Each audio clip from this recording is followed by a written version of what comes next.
so we're back once again, and today I'm going to be covering update 0.9.2. It's the one where the European destroyers finally get released. Well, I say released, they're kind of released in a kind of a semi-sense where you might get them in a container or something, but obviously next patch the line will get fully released.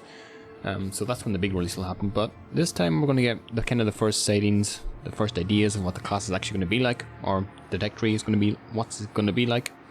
So with that, let's actually jump into it.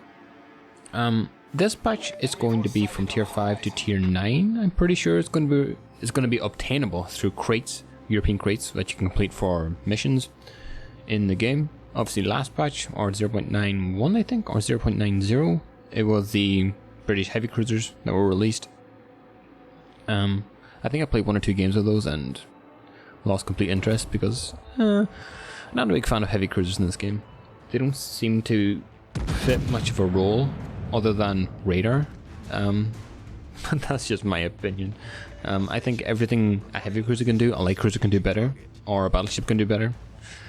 But that's again just my opinion. So with that being said, let's get into it. Obviously European destroyers, I've watched a little bit of gameplay. I've watched the Holland, and obviously the Smallland will be available for 2 million free XP, which is, I think that's probably the highest I've ever seen a ship go for in terms of free XP, and it's a tier 10, which is really interesting. I think that's the first time they've ever done that.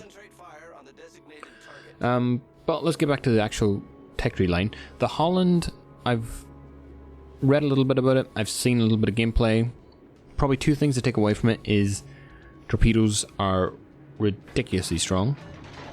I think on Holland you can get them up to about 86 knots at full pace, which is incredibly high. I think the Gearing has about 66 knots on her torpedoes. I need to check, but I think that's roughly the difference. So that's about a 33% difference from Gearing to Holland. It's all the same. That being said, the Holland isn't available this round, or this patch. It's the other tier 5 to tier 9. But again, the characteristics don't change all that much. From tier 5 to tier 9, you're still going to have really good, really fast, relatively short range, but really fast torpedoes. And as you get up higher tiers, say 7, 8, 9, 10, the guns are actually going to be really strong. Now, there's drawbacks, obviously. You don't have smoke. You do have radar, though, and you do have a heal. So think of this more like a, kind of a cross between a... I don't want to preemptive anything, but I think it's going to be a cross between a Shimakaze and a Kleber, if I was to put it right lightly.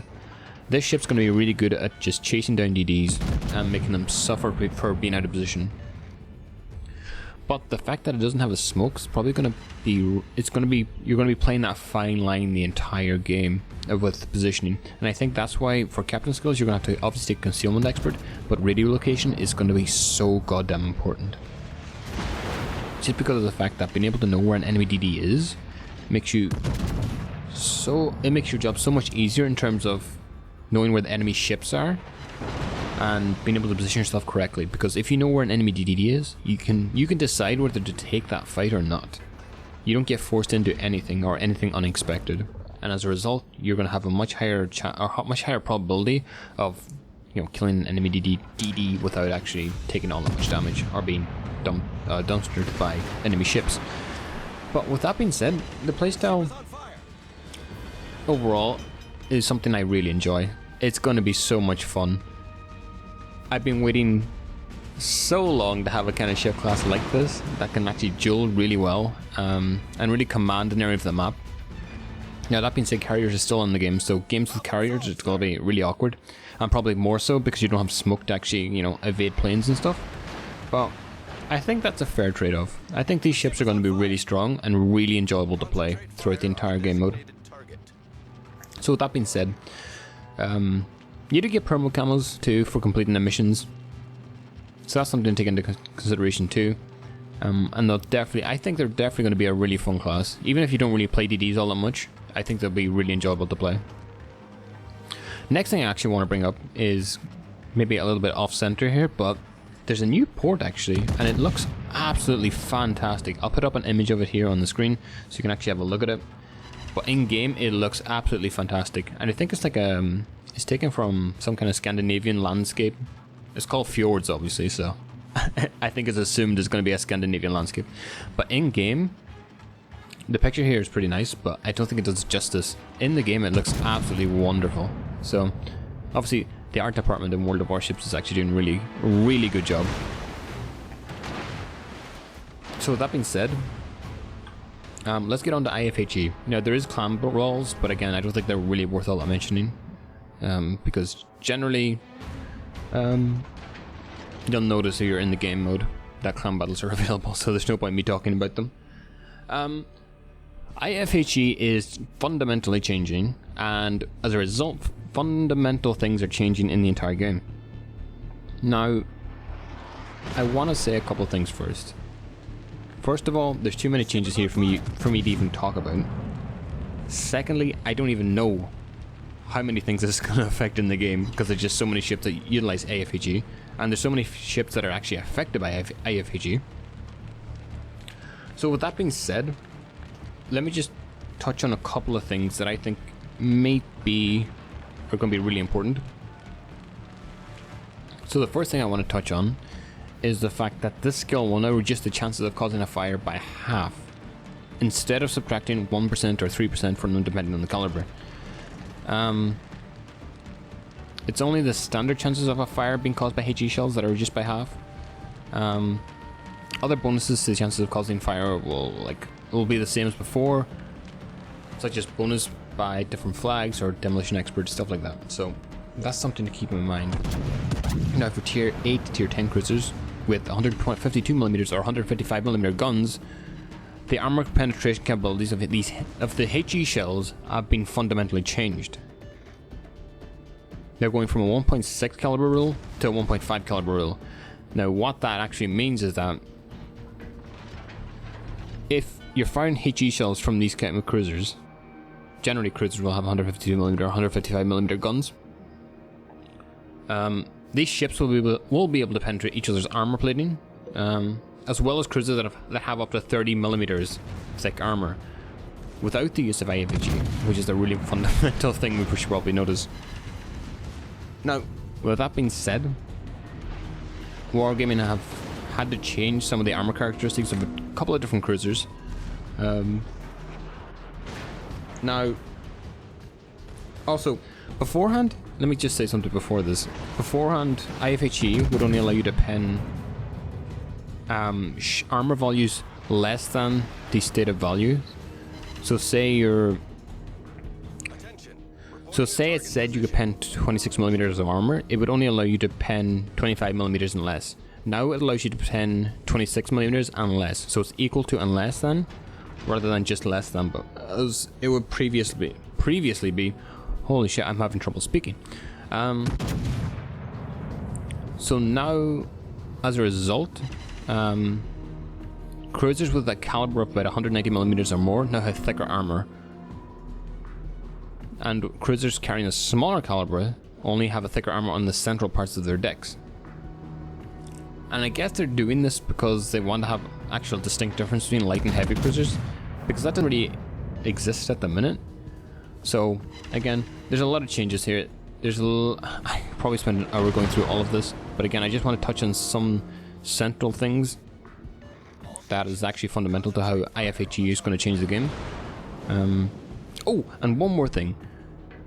If you want to actually refund your captain, or refund your captain skills during this period, because IFHE is changing, then you need to go onto the website. Just type into Google 0.9.2 WOWs, or World of Warships, and it'll bring you to like the update page.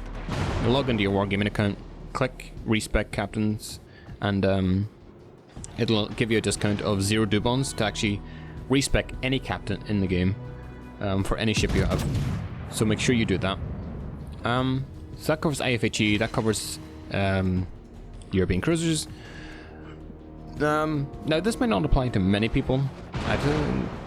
It might not apply to all that many people, but in the Armory, in the Research Bureau, all the flags have been reduced by 10%, or 50%, sorry, 50%.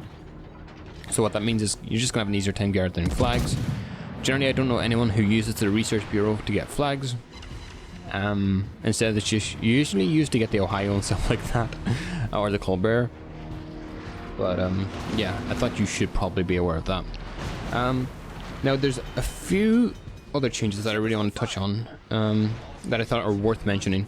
For carriers, for certain carriers. So I'm just going to read this out because I think it's really, it could be interesting.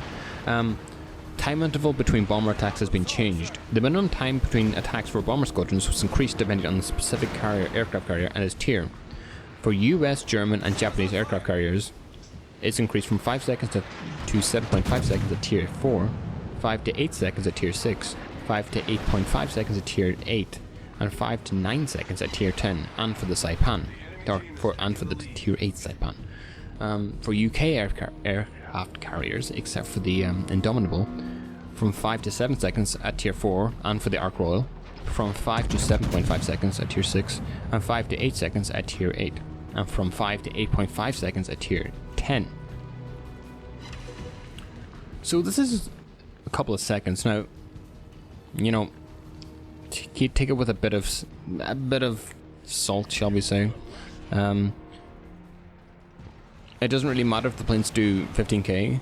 If it's 3 seconds later, it is not, or 4 seconds later, it's not going to make all that difference. You're still going to take 15k damage. But at the same time, I just thought it was worth noticing that they are actually trying to balance the aircraft carriers.